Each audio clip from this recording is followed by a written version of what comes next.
지난 3월이었나요? 가트너의 그 행사에서 DNA 글로벌 행사에서 굉장히 재밌는 이야기가 있었어요. 그전에 하던 머기멘티드 애널리틱스 이야기가 사실 사라지고 굉장히 화두로 등장한, 그리고 이제 그들이 했었던 굉장히 중요한 커멘트가 있어서 한번 그대로 좀 영문이지만 가지고 와봤습니다. 자, 2030년까지 유니버설 시멘틱 레이어가 기업의 매우 중요한 크리티컬 인프라스트럭처로 자리를 잡게 될 것이다. 심지어는 데이터 플랫폼과 사이버 시큐리티와 동급으로 이렇게 될 것이다 라고 하는 이야기를 했습니다. 그와 더불어서 굉장히 재미있는 리서치가 AI 프로젝트를 놓고 봤을 때 2025년에 실행된 AI 프로젝트 중에서 5개, 4개꼴로는 ROI를 보지 못하고 있다. 그리고 에이전틱 AI 프로젝트들이 한 2028년까지는 굉장히 다양한 실패를 겪을 것이다 라고 응답을 한 케이스들도 많이 있었습니다. 자, 이 리서치가 왜 가치가 있을까요?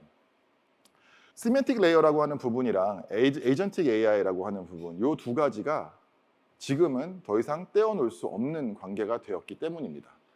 과거에는 시멘틱 레이어라고 하는 게 일단 분석 툴이나 이런 것들에 한해서 존재를 했다고 하면은 이제 AI 시대가 오면서 사실 이거의 가치가 굉장히 중요한 이런 상황이 바로 벌어진 것이라고 볼 수가 있어요. 자, 그럼 국내는 어떨까요? 저희가 한번 국내 기업들을 대상으로 해서 조사를 좀 해봤습니다. 다른 이제 업체의 도움을 받아가지고 이 시멘틱 레이어와 관련된 이제 엔터프라이즈 데이터 플랫폼에 대한 조사를 좀 돌려봤는데요. 몇 가지를 조금 가져와 봤습니다. 이 중에서 하나는 이제 지금 현재 가지고 있는 그 플랫폼들을 한번 물어봤어요. 그래서 당연히 뭐 DW나 데이터 플랫폼은 많이 가지고 있고 BI 이런 것들은 기본적으로 가지고 있는데 시멘틱 레이어를 얼마나 가지고 있냐를 보면은 전체 한 6%밖에 되지 않아요. 대기업 기준으로 해서. 근데 아까 가트너 조사에서는 지금 이미 가지고 있다라고 응답을 한 비율이 40% 정도가 됩니다.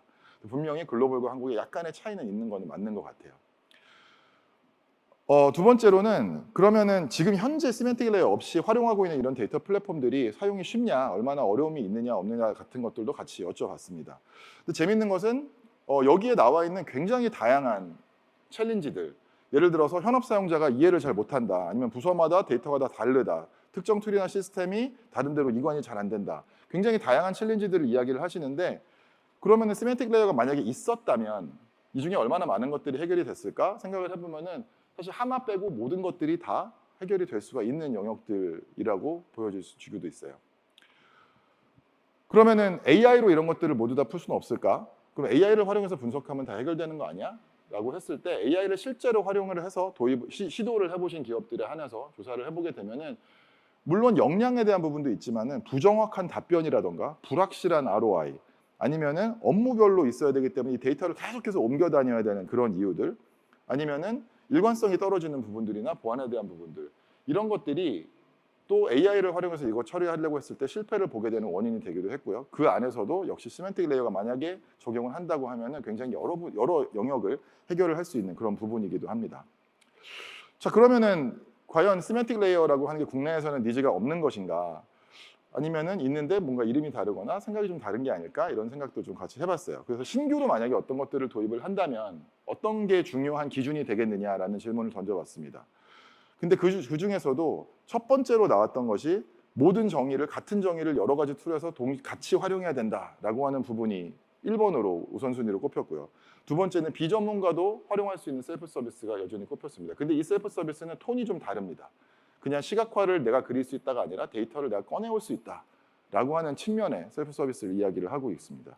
그리고 그 이외에 여러 가지 거버넌스나 관리나 이런 부분들도 같이 이제 부수적으로 올라가게 돼요. 생각을 해보면 역시나 그러면은 셀프 서비스든 뭐든 우리가 생각하는 데이터 플랫폼의 다음 버전이라고 하면은 이 시멘틱 레이어라고 하는 부분의 역할이 굉장히 중요하다라는 인지는 가지고 있는 거로 보여지고 있어요. 그리고 실제로 시멘틱 레이어가 필요할 것 같냐라고 하는 질문을 던졌을 때는 거의 대부분이 필요하다, 매우 동의함과 동의함으로 답을 주시기도 하셨습니다. 자, 근데 한 가지 굉장히 재밌는 게 있습니다. 그리고 어떻게 구현을 할 것인가라고 하는 부분인데요. 시멘틱 레이어를 구현을 할 때 이거를 독립계층으로 구현을 할 수가 있고요. 사실은 분석 툴의 하나로 구현을 할 수도 있고 DB에다가 구현을 할 수도 있어요. 근데 그렇게 한번 질문을 던져봤더니 그중에 약 20%의 사용자만이 이거를 독립계층으로 구현을 해야 된다라는 생각을 가지고 계셨습니다. 어떻게 보면 이 부분은 한번 좀 고민을 많이 해봐야 되는 부분인 것 같기도 해요. 근데 지금 업계에서 이 시멘틱 레이어가 중요해지는 이유나 가트너에서도 이거를 크리티컬 인프라스트럭처라고 이야기를 하는 이유는 이게 어디에 하나 이렇게 소속이 되거나 그렇게 되어 있었던 과거의 방식과는 조금 다른 의미를 지니기도 합니다. 그래서 지금 이야기하는 시멘틱 레이어를 생각을 해봤을 때 일반적으로 우리가 흔히 갖게 되는, 또 저희 역시 어떤 고객분들이나 국내뿐만이 아니라 해외 고객분들도 포함해가지고 이야기를 하면서 저희가 깨달은 어떤 일반적인 그런 오해들, 이런 것들을 좀 정리를 좀 해봤습니다. 첫 번째는 시멘틱 레이어가 BI 메타데이터다라고 생각하시는 경우들이 있어요. 어떻게 보면 맞는 말입니다. 왜냐하면 맨 처음에 한 20년 전에는 BI 메타데이터가 맞아요. 이게 시멘틱 레이어라는 용어를 이제 저희의 경쟁 업체에서 맨 처음에 하기 시작했고, 저희도 그 용어를 쓰기 시작했고, 또 BI 업체들이 한 이야기는 맞습니다. 근데 그때 당시의 IT 환경과 지금의 IT 환경을 생각을 해보면, 데이터의 환경을 생각을 해보면 너무나 큰 차이가 있어요. 지금 우리 기업에서 사용하고 있는 너무나 많은 분석 툴들, 그리고 너무나 많은 애플리케이션들, 에이전트들, 이런 것들이 있고, 우리가 지금 데이터를 얼마나 많은 곳에 서로 상기되어 있는 데이터를 가지고 있느냐라는 걸 생각을 해보면은 이 두 개의 연결고리를 만드는 것이 그렇게 툴 하나로 해결이 되는 부분은 아닙니다. 이거를 만약에 하나로 종속을 시킨다면, 예를 들어서 스트래티지라고 하는 게 BI 툴이라고 생각을 했을 때 그쪽으로 종속을 시킨다고 하면은 나머지 부분들은 어떻게 하는 게 맞지라는 생각을 당연히 할 수밖에 없습니다. 그리고 가트너가 이야기한 대로 크리티컬 인프라스트럭처가 되려고 하면은 하나의 분석 툴에 이거에 국한되면은 안 되는 상황이 되겠죠. 우리가 사용하는 데이터를 소비할 수 있는 모든 데이터 소비자 영역에 이 부분들이 다 활용이 가능하도록 제공이 되어야만 합니다. 그래서 BI 쪽에 이거를 담겠다라고 하는 생각은 과거에는 어쩌면 맞았을지 몰라도 더 이상은 맞지 않는 그런 개념인 것 같아요. 그래서 시멘틱 레이어는 BI와는 별개로 독립적으로 종속을 하는 것이 실제로 그 가치를 만들고 우리의 비전을 만들어 가는데 필수적이라고 볼 수가 있습니다. 그래서 시멘틱 레이어 다시 한번 생각을 해보면 BI 메타데이터가 아니라 시각화, 추상화 같은 것들이 아니라 그 비즈니스의 의미, 이것이 어떤 것을 의미하는가라고 하는 것을 실제로 우리가 운영하고 있는 다양한 어플리케이션, 다양한 시스템에 강제할 수 있는 그런 핵심 인프라로 자리를 해야 된다라고 생각을 합니다. 자, 두 번째 오해는 DW에다 같이 구현하면 되는 거 아니야? 라고 하는 생각이에요. 사실 굉장히 많이 이런 생각들을 합니다. 근데 이런 질문을 한번 드려볼게요. 이게 우리가 기업 내 DW를 예전에는 사실 하나로 모으는 게 굉장히 중요했어요. 싱글 버전 오브 트루스라고 하기도 하고 싱글 소스 오브 트루스라고 하기도 하고, 어쨌든 하나의 통에다가 모든 것들을 다 모아서 구현을 하자라고 하는데, 제가 미국의 어떤 큰 유통 체인 CIO 분이랑 얘기하다가 깨달은 게 그 작업을 20년 동안 했는데 아직도 안 끝났다라는 답을 들었었어요. 그랬던 기억이 있는데, 요즘에는 그 문제가 더 심각합니다. 아까 보시면은 처음에는 이런 우선순위가 많이 바뀌질 않아요. 시장에서의 어떤 포지션도 안 바뀌는데, 최근 들어서는 이게 너무나 빨리 바뀝니다. 지금 갑자기 막 바뀌기 시작한 게 2020년부터 지금까지거든요. 그럼 지금 우리가 어떤 플랫폼을 선택을 한다고 한들 그게 그럼 앞으로 5년, 10년, 15년, 20년이 갈까요? 방금 제가 말씀드린 그 CIO 분처럼 20년 동안 한 통에다 이걸 모으는 작업을 연속해서 하는 것이 과연 맞는 선택일까라는 생각을 해볼 수가 있습니다. 그래서 우리는 사실은 인정할 거는 좀 인정을 하고 넘어가야 되는 부분도 분명히 생기는 것 같아요. 지금 우리가 하는 선택을 최대한 유연하게 가지고 가야 된다라고 하는 부분이 과거의 방식과 지금 요즘에 우리가 기술 트렌드를 따라가기 위해서는 필수적으로 좀 바뀌어야 되는 부분은 있는 것 같습니다.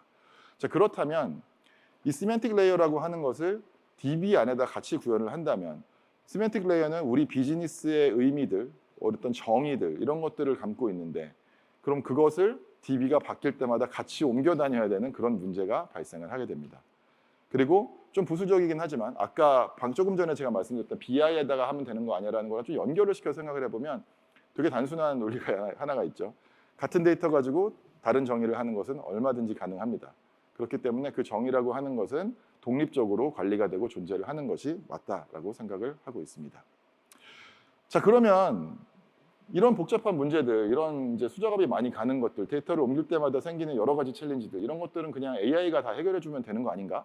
그리고 AI를 붙여서 분석을 하게 되면 굳이 시멘틱 레이어나 이런 거 없이 얘가 알아서 다 데이터를 잘 찾아가지고 정리해서 주면 되는 거 아닌가라는 생각을 사실은 많이 합니다. 그리고 최근에 보면은 뭐 클로드 코드나 이런 거, 클로드 같은 데다가 데이터 주고 알아서 대시보드 만들어봐 이러면 되게 잘 만들어요. 그러다 보니까는 AI한테 그냥 던지면은 이런 부분들이 다 해결되는 것이 아닌가라는 생각을 자연스럽게 하게 됩니다. 자, 근데 하나의 질문을 했다고 한번 생각을 해볼게요. 만약에 우리의 CFO가 지난 분기별 지역별 수익을 수익을 제외한 순이익 기준으로 어떻게 되는가? 뭐 이런 질문을 했다고 한번 가정을 해봅시다. 이 AI가 이거를 처리를 하는 과정에서 적어도 5군데에서 문제가 발생을 합니다.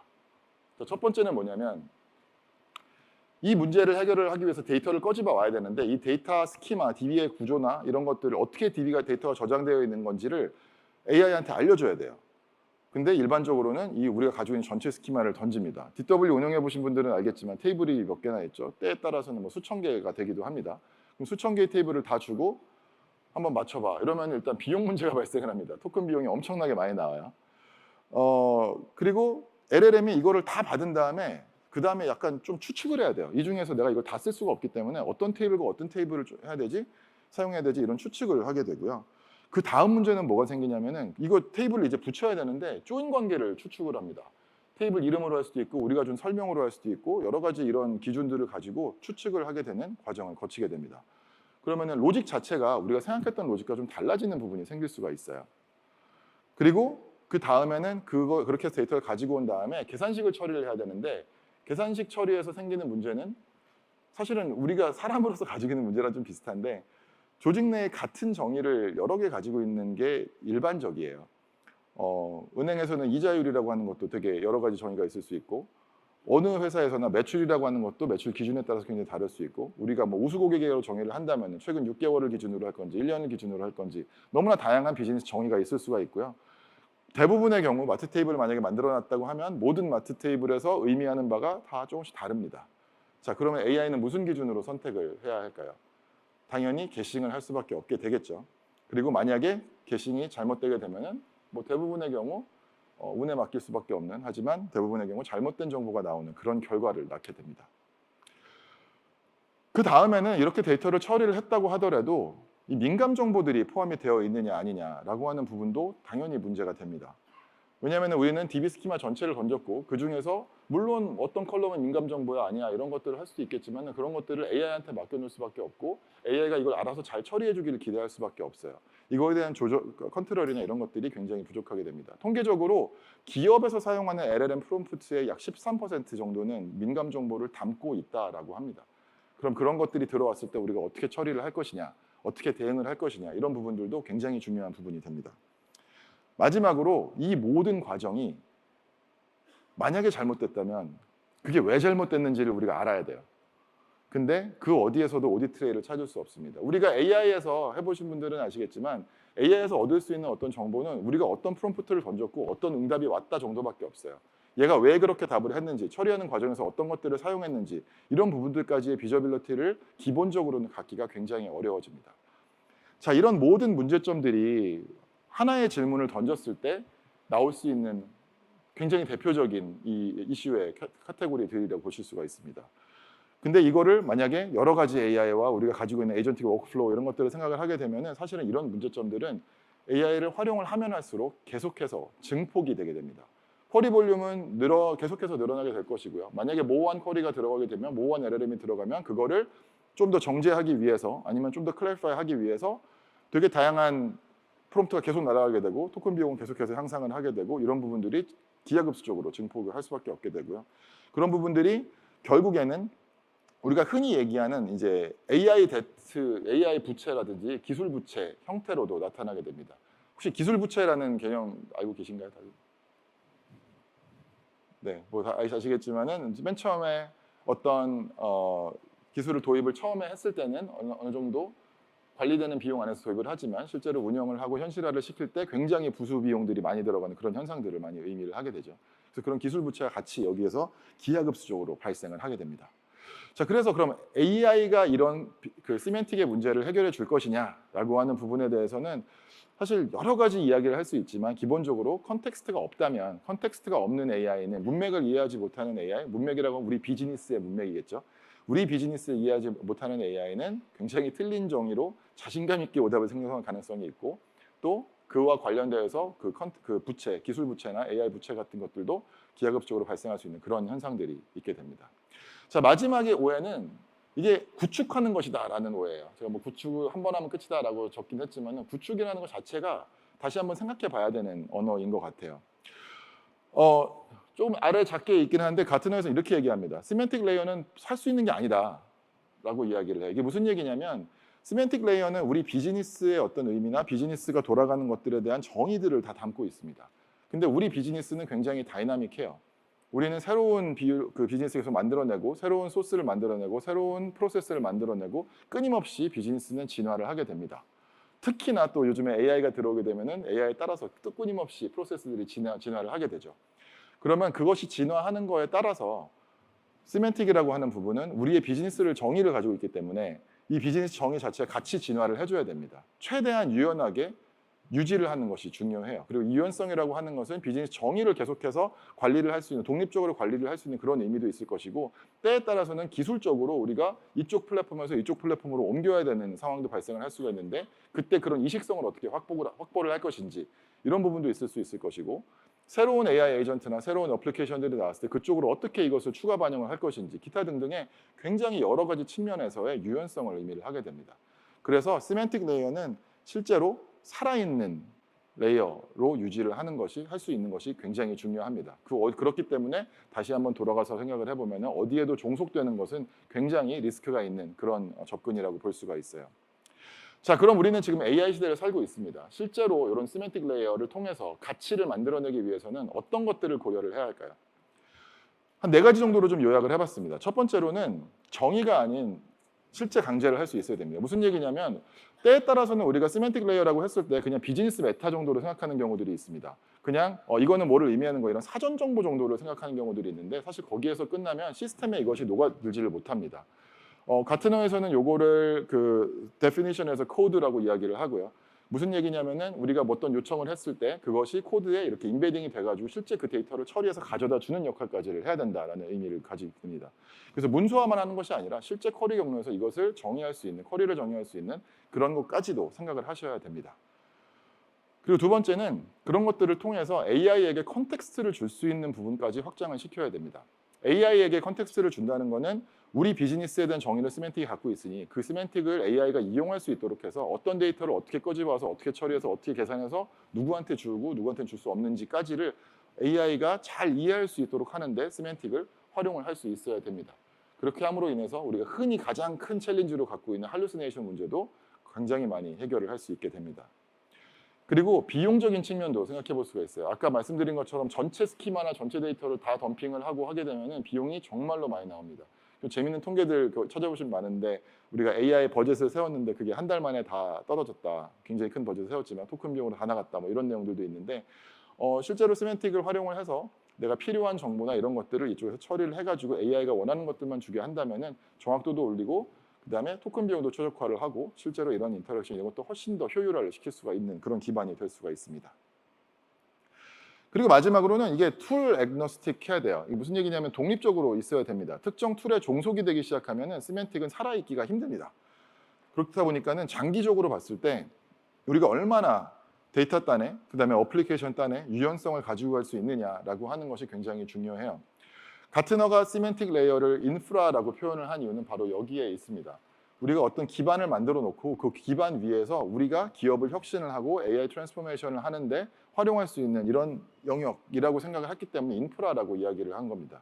툴이라고 이야기를 했으면 이거는 하나의 어플리케이션, 하나의 어떤 이런 비즈니스 케이스를 처리한 이런 툴이야라고 했겠지만 그것이 아니라 실제로 우리가 앞으로 있을 수 있는 무한대의 비즈니스 케이스를 구현할 수 있는 데이터 기반 그리고 앞으로 있을 수 있는 굉장히 많은 데이터 플랫폼의 혁신들에 능동적으로 대응할 수 있는 데이터 기반들을 의미를 하기 때문에 인프라라고 표현을 했고 그거를 지원을 하기 위해서 시멘틱 레이어라고 하는 부분은 특정 툴에 종속되어서는 안 됩니다. 독립적으로 존재를 해야 된다라고 하는 부분입니다. 이런 것들에 대응을 하기 위해서 저희 스트래티지에서는 이 유니버설 시멘틱 레이어라고 정의를 하는 모자익이라고 하는 제품을 작년에 출시를 하고 실제로 이제 비즈니스를 시작을 하고 있습니다. 모자익은 기본적으로는 방금 말씀드린 그런 영역을 이제 지원을 하려고 하는 부분이에요. 아랫단에는 여러 가지 데이터 소스들이 있을 것이고 맨 위에는 되게 다양한 우리 데이터 컨슈머들이 있을 거예요. 여러 가지 인터페이스들, 에이전트들, 스트래티지 에이전트도 있고 외부 에이전트들도 있을 것이고요. 뭐 그런 부분들을 통해서 그 데이터를 소비하는 그런 영역들을 연결해주는 중간 영역을 의미를 하게 됩니다. 여기에서는 이제 두 가지 정도 영역으로 좀 크게 나눠서 생각을 해볼 수가 있는데요. 먼저 저 아래쪽을 한번 살펴보게 되면은 이제 파운데이션 부분을 좀 생각해 볼 수가 있어요. 우리 기업 환경에서는 아까 보신 것처럼 굉장히 많은 데이터 소스들이 있고 또 생기고 또 없어지고 변화하고 합니다. 그리고 데이터 모델 하나 만들어 놓고 논리적으로도 마트 모델 하나 만들어 놓고 10년, 20년 유지하진 않잖아요. 계속해서 변화하고 우리 비즈니스가 뭐가 중요한지, 뭐가 많이 저해가 되는지에 따라서 계속해서 변화하게 됩니다.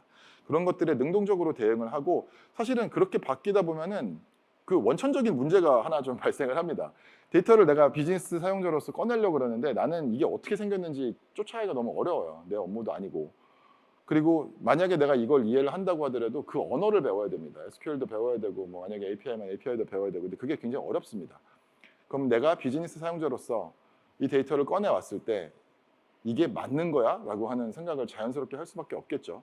자, 시멘틱 레이어가 없을 때와 있을 때에 저희가 뭐 조사를 좀 해본 게 그럼 가지고 지금 보고 있는 데이터에 대한 신뢰도를 한번 조사를 해봤어요. 얼마나 믿을 수 있느냐. 지금 보고 대시보드든 에이전트든 어디서 보고 있는 이 데이터가 얼마나 믿음직하냐라는 질문을 했을 때 10명 중에 기존에는 한 5명 정도만 나는 이거 자신감 있어. 이게 맞는 데이터야라는 응답을 하신 반면에 시멘틱 레이어가 구현이 되어 있는 환경에서는 10명 중에 9명 그 이상이 이 데이터는 신뢰할 수 있다라는 답을 주셨습니다.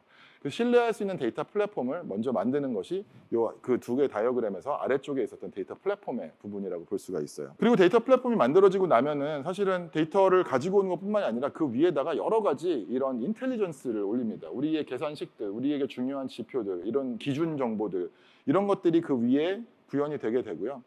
그리고 그런 것들이 구현이 되고 나면은 사실은 에이전트든 아니면은 다른 분석 툴이든 이것을 갖고 가가지고 자기네가 다시 계산을 하는 것이 아니라 사실 이미 공유되어 있는 정의들은 그대로 활용해가지고 사용을 할 수 있도록 하게 됩니다.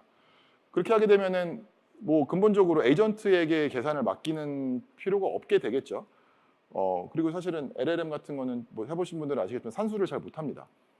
그러면 산수를 우리가 해가지고 정확한 정보를 주면은 그거를 잘 인지해서 잘 논리를 펼쳐가지고 결과를 전달하는 영역만 LLM이 잘하는 영역만 넘겨주면 되는 구조가 되겠죠. 그래서 에이전트든 아니면 사람이든 아니면 다른 분석 툴이든 심지어는 뭐 스프레드시트든 이런 어디에서나 이런 인텔리전스 우리가 만들어 놓은 단순한 데이터가 아니라 인텔리전스를 활용할 수 있도록 그렇게 제공을 하게 됩니다. 그냥 일반적인 접근으로 데이터를 다 이렇게 펌핑을 한 다음에 아니면 D 모델을 펌핑을 한 다음에 우리가 AI한테 질문을 던졌을 때 기대할 수 있는 정확도는 업계 평균으로 보면은 한 40에서 60%라고 해요. 근데 이게 굉장히 큰 문제가 있죠. 이게 정형 정보 다루는데 40에서 60% 정확도면 사실은 부정확한 겁니다. 그 정보는 믿을 수가 없게 되겠죠. 항상 의심이 들고 굉장히 여러 가지 문제가 생기는데 세멘틱 레이어가 있는 환경에서는 실제 벤치마크 결과가 92%에서 100%까지 나오게 됩니다. 그래서 굉장히 큰 차이가 있어요. 그래서 신뢰할 수 있는 기반이 있느냐 없느냐를 가지고 AI의 정확도도 엄청나게 큰 차이가 나고 있습니다. 자, 그리고 세멘틱 레이어가 그 하나의 그 전체 스택에서 데이터가 저장되어 있는 곳과 데이터를 소비하는 곳 중간을 연결해주는 역할을 하게 되는데 그 데이터의 액세스, 그게 사전 정보만 가지고 있는 것이 아니라 실제로 능동적으로 데이터 처리를 도와주는 코디도 만들어내고 API 액세스도 하고 여러 가지 이런 처리를 하게 되고 퍼포먼스 처리도 하고 이런 부분들이 일어나다 보니까는 한 가지 또 장점이 있습니다. 시멘틱 레이어를 통해서 접근하는 모든 데이터들은 우리가 관제를 하고 관리를 하고 또 그 능동적인 대응을 여러 가지 측면에서 할 수가 있습니다. 저희 모자익에서는 그런 부분들을 대응을 하기 위해서 실제로 센티넬이라고 하는 툴을 같이 만들어서 제공을 해드립니다. 이 센티넬은 모자익을 통해서 접근되는 모든 데이터들에 대한 실시간 관제와 그리고 그 안에서 발생할 수 있는 다양한 리스크들을 실시간으로 모니터링하고 그것에 대응을 하고 또 때에 따라서는 우리가 가지고 있는 뭐 개인정보 관련된 부분이라든지 이런 규제 같은 것들도 있어요. 규제 준수를 우리가 하고 있는지 안 하고 있는지에 대한 모니터링.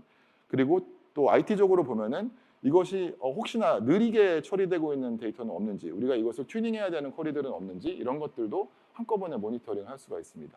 그리고 조금 더 피부에 와닿는 것은 만약에 클라우드 데이터 소스를 쓴다고 하면 비싼 쿼리들은 뭐가 있지? 이런 생각도 할 수가 있어요. 왜냐하면 클라우드 데이터베이스들은 대부분 이제 쿼리당 비용을 차지를 하기 때문에 그러면은 비싼 쿼리들 그것을 최적화할 수는 없을까? 얼마나 세이브할 수는 없을까? 이런 생각을 당연히 해볼 수밖에 없게 됩니다. 그래서 그런 부분들까지를 통합 관리할 수 있는 어플리케이션을 만들어서 함께 모자이크와 제공을 해드리고 그것을 저희는 모자이크 센티넬이라고 부르고 있어요.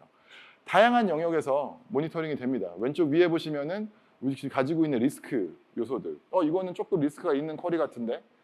예를 들어서 누가 민감 정보를 지금 쿼리를 하려고 하는데 그런 것들이 플래깅이 돼서 내가 그것들 즉각적으로 대응을 하고 때에 따라서 룰에 따라 즉각적으로 이거를 거절할 수도 있게 되겠죠. 그리고 그것을 향후에 이제 오디트를 하거나 아니면 우리가 특정 컴플라이언스를 지켜야 하는 상황이다. 뭐 유럽 같으면 GDPR 같은 것들을 지켜야 한다. 그 규칙에 어긋나는 액세스가 있다. 이런 부분들을 실질적으로 모니터링을 한다든지. 그리고 아래쪽에 보시면은 이제 퍼포먼스에 대한 부분, 평균적으로 쿼리 실행 타임이 얼마나 되는지, 이게 지금 빨라지고 있는지 느려지고 있는지 이런 것들에 대한 모니터링이 되고 당연히 익셉션 리포팅을 통해서 어떤 쿼리들이 느린 건지를 파악을 해서 그거를 보고 만약 이게 반복될 것이라면 쿼리 튜닝을 하거나 인메모리 기능을 사용해서 퍼포먼스를 개선하거나 이런 식으로도 적용을 하실 수 있습니다. 그리고 아마 밖에서 저희 코스트 칼큘레이터 해보신 분들 꽤 많으신 것 같은데요. 실제로 모자이크를 사용을 해가지고 반복적인 쿼리들을 캐싱을 시킴으로 인해서 DB로 날아가는 쿼리들을 많이 제거를 하실 수가 있습니다. 그렇게 하게 되면은 클라우드 DB 소스 같은 경우에는 그런 비용들이 굉장히 세이브가 많이 될 수 있겠죠. 그리고 그것도 역시 실시간으로 한번 생각을 해볼 수가 있습니다. 만약에 굉장히 비싼 쿼리가 계속해서 반복으로 날아간다고 하면은 그걸 모니터링을 하고 있다가 이거는 그냥 인메모리로 돌리자. 어차피 반복되는 거니까. 그러면은 그런 부분들이 굉장히 많은 코스트 세이브가 일어날 수도 있도록 그렇게 코스트 인텔리전스 부분도 생각을 해볼 수가 있습니다. 실질적으로 적용을 한 케이스들을 보면은 기존에 날아가던 클라우드 쿼리에 대한 코스트에서 약 48.9% 정도가 세이브되는 결과를 저희가 실제로 글로벌에서 적용을 했었던 사례에서 평균적으로 보실 수가 있었습니다. 다음 파트로 넘어가기 전에 자유도화를 이야기를 할 때 또 중요한 게 하나가 있어요. 바로 이거를 만드는데 얼마나 어렵냐라는 겁니다. 아무리 컨셉이 좋아도 만드는데 1년, 2년이 걸리면은 어차피 우리 비즈니스는 이미 바뀌어 있겠죠. 그래서 여기 지금 양쪽 위에 아래를 보시면은 AI Powered Intelligence, AI Orchestrated Data Foundation이 되어 있습니다. 뭐 물론 이렇게 좀 말을 예쁘게 만든 것도 있지만은 저 일련의 과정에서 우리가 모델을 만들고 어떤 계산식을 만들고 관리를 하고 하는 일련의 과정에서 모두 저희의 AI 기능을 이용을 해서 사실은 DB에 대한 이런 거나 아니면 저희 신텍스나 이런 것들에 대한 깊은 지식이 없는 분들이라고 하더라도 얼마든지 쉽고 빠르게 이 레이어를 생성을 할 수 있도록 그렇게 지원을 하는 그런 기능들까지 탑재를 시켜서 과거의 스트래티지 스키마를 만드시던 경험에 비하면은 진짜 수배에서 수십 배 이상 빠른 경험들을 보실 수 있는 것을 경험하실 수 있습니다.